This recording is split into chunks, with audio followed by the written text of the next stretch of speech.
Since 93 Sports, back with another one. Wanted to give my thoughts on the fight between Alexander Povetkin and Christian Hammer being finalized for December 16th or December 15th. And the significance of this fight is basically a WBO Eliminator, and it will determine the mandatory challenger for Joseph Parker. So this is a big deal. In the article that I read in Boxing Scene, it said that the WBO recently had a convention and they came to this conclusion, and basically they're saying that they'll give Joseph Parker a few voluntary defenses before they'll force the fight to happen. And Christian Hammer is 30, and I believe Povetkin's like 37, 38, somewhere in there. And I'm just kind of baffled.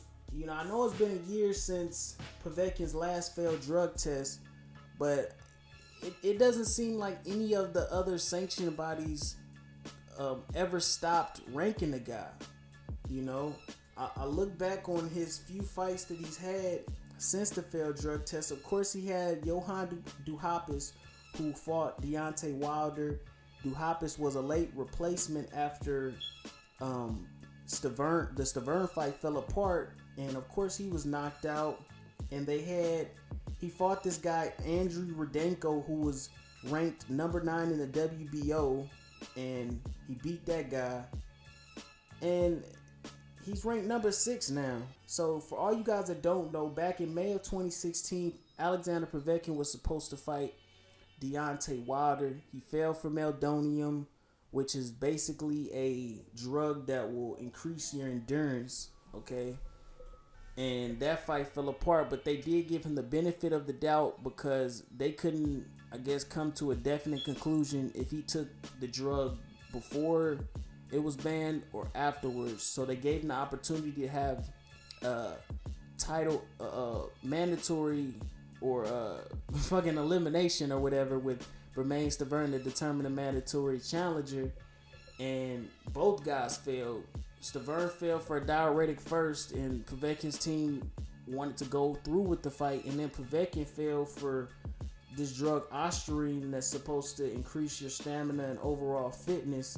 And then the WBC came in and banned the guy indefinitely. So I'm guessing that the WBC will not sanction any fights with Alexander Povetkin involved for life. So that's permanent.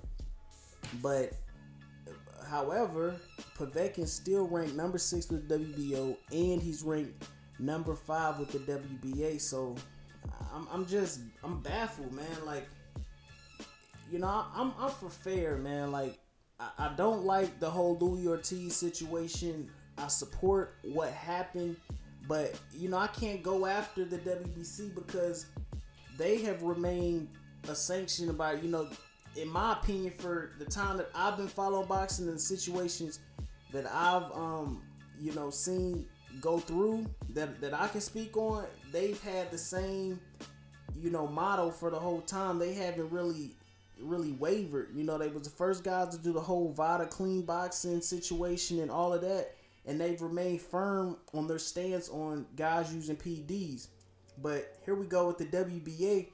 You're gonna continue to rank this guy Povetkin, you know, in your ranking system, but Louis Ortiz just failed. You know, of course, it's his second failed test. Povetkin failed twice, okay, and I don't know if he failed before then. You know, you guys can come in the comment section, but they're telling Louis Ortiz if his B sample comes back positive, which it most likely will, they're gonna pull him from the rankings. But you guys continue to rank this guy Povetkin after he failed twice in a different sanction body, and we can't sit here and say, oh, it's a different sanction body because it doesn't matter, you know. But Louis Ortiz was involved with the WBC. You know, that was a fight with the WBC, and then you guys, you know, are potentially gonna pull him from your rankings, and it wasn't even a fight that was sanctioned by you guys. You know, but when it happens with this guy Alexander Povetkin, y'all still ranking this guy. He's ranked number 5 with y'all ranking system, and you know, I'm not gonna say that he was. I don't know, man. I don't know if the guy was ever pulled from the WBA rankings. You know, and I wasn't able to figure out. I wasn't able to pull up the IBF rank because I don't know what's going on with their website. If anybody else is having problems with that, let me know. But you know, that's just odd, man. Like what's going on with Alexander Povetkin? You know, the guy keeps fucking failing for PDs, and he just continues to fight.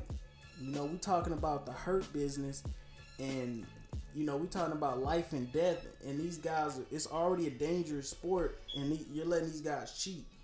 So that's something in itself, you know. But of course, Alexander Povetkin, you know, he's a reputable name. He's been in there with Carlos Takam, Vladimir Klitschko, Rockmont, and he's beat all those guys except for Klitschko. And Christian Hammer, you know, I'm not gonna sit here and act like I'm familiar with this guy. I have heard the name, but you know, I'm not familiar with seeing him fight. I looked on his box rec. He did defeat David Price by knockout. You know, that's not really saying a lot. It seems like these days everybody's knocking David Price the fuck out. I may have seen highlights from that fight because I remember a few months back seeing somebody knocked David Price out. So I guess that's him. I seen that he'd been in there with Tyson Fury and he lost that fight. He didn't come out for the 9th round. So that's who Povetkin's up against. Most likely, I would think Povetkin will be the favorite in this fight. And I see Parker's team just trying to delay that fight as much as possible. You know, I don't see Joseph Parker beating a guy like Povetkin unless he's just aged dramatically. But if they are going to get in there with that guy, you know, they need to make sure they're having rigorous, very, very rigorous drug testing for that fight. You know, I don't know if Joseph Parker is a clean fighter or not. You know, it don't seem like he's a juiced up guy. You know, he's not doing things that would make you think he's juiced up. But yeah, hopefully he's ready for that some kind of rigorous testing to be used for that fight, because you know you don't want Povetkin coming in there dirty with his reputation. But that's my thoughts, man. Make sure y'all like, comment, subscribe, and hit that bell icon to be notified when all my latest content drops. And I'm out.